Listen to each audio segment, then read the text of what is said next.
Hello friends, welcome to Pragati classes. आज हम करेंगे क्लास 9 के चैप्टर 1 साइंस के इम्पॉर्टेंट नोट्स, वो नोट्स जिससे आपके डायरेक्टली एग्जाम में क्वेश्चन आएगा। कई सारे स्टूडेंट को 9th क्लास में बहुत ज़्यादा प्रॉब्लम होती है उन्हें पास होने में, और उन्हें समझ में नहीं आता कि कौन कौन सी चीज़ों को पढ़ें और कौन कौन सी चीज़ को हम छोड़ें। तो यहाँ पर मैं आपको उन्हीं टॉपिक्स के बारे में बताऊँगी जो कि आपके एग्जाम में आएंगे और उन टॉपिक से ही आपके क्वेश्चन पूछे जाएंगे। इसके अलावा आपका किसी भी टॉपिक से आपके एग्जाम में क्वेश्चन नहीं आने वाला है। So let's start. जो हमारे चैप्टर 1 है, चैप्टर 1 का जो फर्स्ट है आपका, उसका नाम है मैटर इन आवर सराउंडिंग। हमारे सराउंडिंग्स में कितने टाइप्स के मैटर हैं। तो मैटर जैसा कि आपको पता है कि आपके पास सॉलिड है, लिक्विड है, गैस है। तो ये सारे जो क्वेश्चंस थे वो बहुत पहले तो पूछे जाते थे, लेकिन अब इस क्वेश्चन का ट्रेंड चला गया है। डायरेक्टली इस चैप्टर में से जो आपका क्वेश्चन बनता है वो बनता है आपका मेल्टिंग पॉइंट और बॉइलिंग पॉइंट को लेकर। तो उसी के बारे में डिस्कस करते हैं। Melting point, the temperature at which a solid melts to form liquid at atmospheric pressure is called it melting point. एक ऐसा टेम्परेचर जिसमें कोई सॉलिड क्या होता है, मेल्ट करके लिक्विड में चेंज हो जाता है और एक पर्टिकुलर एटमॉस्फेरिक प्रेशर पे, तो उसे हम उसका मेल्टिंग पॉइंट कहते हैं। नेक्स्ट है हमारा बॉइलिंग पॉइंट। तो बॉइलिंग पॉइंट क्या होता है, उसका जस्ट जब आपका लिक्विड है वो बॉइल्स करके वाटर वेपर्स बना देते हैं जिस टेम्परेचर पे, तो उसको हम उसका क्या कहते हैं, बॉइलिंग पॉइंट कहते हैं। अगर हम बात करें वाटर में की, तो वाटर क्या होता है आपका 0 डिग्री सेल्सियस पे वो आपके सॉलिड सिचुएशन में होता है। 0 डिग्री पे आपका सॉलिड, अगर 0 डिग्री से 0.4 0.1 यहाँ तक कि 0 पे भी कई बार जो आपका आइस है वो आपका वाटर में चेंज हो जाता है, मतलब लिक्विड में चेंज हो जाता है। और जबकि उसको बॉईल करने के लिए उसको कितना चाहिए होता है, 100 डिग्री सेल्सियस उसे चाहिए होता है। तो यहाँ पर आपके एक क्वेश्चन और डेफिनेटली आता है कि सेल्सियस को केल्विन में बदलने के लिए या फिर केल्विन को सेल्सियस में बदलने के लिए। तो आप सिर्फ इस पॉइंट को याद रखिए कि 0 डिग्री सेल्सियस बराबर कितना होता है, 273 केल्विन।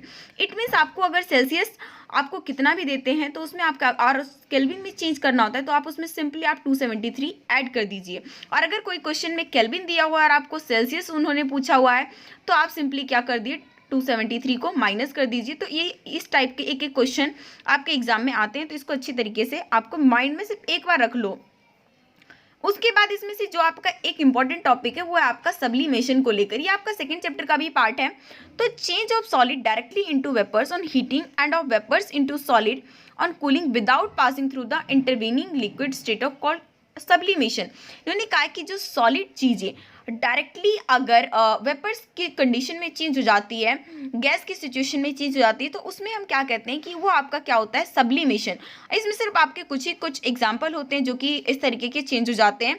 जैसे आपका कैम्फर है, वो उसमें क्या होता है, आपका सॉलिड होता है, जब आप उसे जलाओगे तो वो डायरेक्टली क्या होता है, गैस की फॉर्म में होकर उड़ जाता है। तो ऐसी जो चीज़ें होती हैं वो उसकी जो प्रोसेस होती है दैट इज सब्लिमेशन। नेक्स्ट आपका एवापोरेशन। एवापोरेशन से आपका क्वेश्चन डेफिनेटली आपके एग्जाम में आएगा। A surface phenomena in which liquid changes into vapors at any temperature below its boiling point is called evaporation.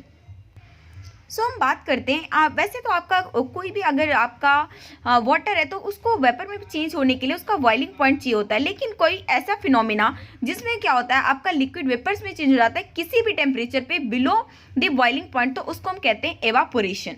तो अब नेक्स्ट क्वेश्चन आपका जो इसमें इंपॉर्टेंट आता है that is factors affecting evaporation. Evaporation को कौन कौन से जो फैक्टर है वो अफेक्ट करते हैं। तो सबसे पहला फैक्टर है expose surface area. On increasing surface area of liquid rate of evaporation increases. अगर सरफेस एरिया जो लिक्विड का अगर वो इंक्रीज है तो जो एवापोरेशन का रेट है वो भी क्या हो जाएगा, इंक्रीज हो जाएगा। इंक्रीज इन टेम्परेचर, अगर kinetic energy of the particles, अगर काइनेटिक जो पार्टिकल्स की काइनेटिक एनर्जी में अगर इंक्रीज होगा तो भी आपका क्या होगा, एवापोरेशन के जो रेट है वो मतलब इंक्रीज हो जाएंगे और वो जल्दी जल्दी से एवापोरेशन हो जाएगा। नेक्स्ट आपका humidity. When the humidity of air is low, अगर एयर की ह्यूमिडिटी लो होती है तो एवापोरेशन रेट आपका इंक्रीज हो जाता है। मोर ह्यूमिडिटी लेस एवापोरेशन, मतलब अगर जितनी ज़्यादा ह्यूमिडिटी होगी उतना लेस एवापोरेशन होगा।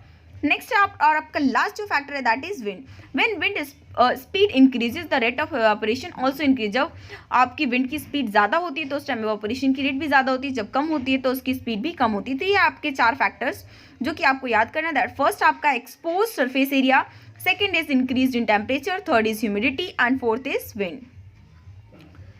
And next, evaporation always causes cooling.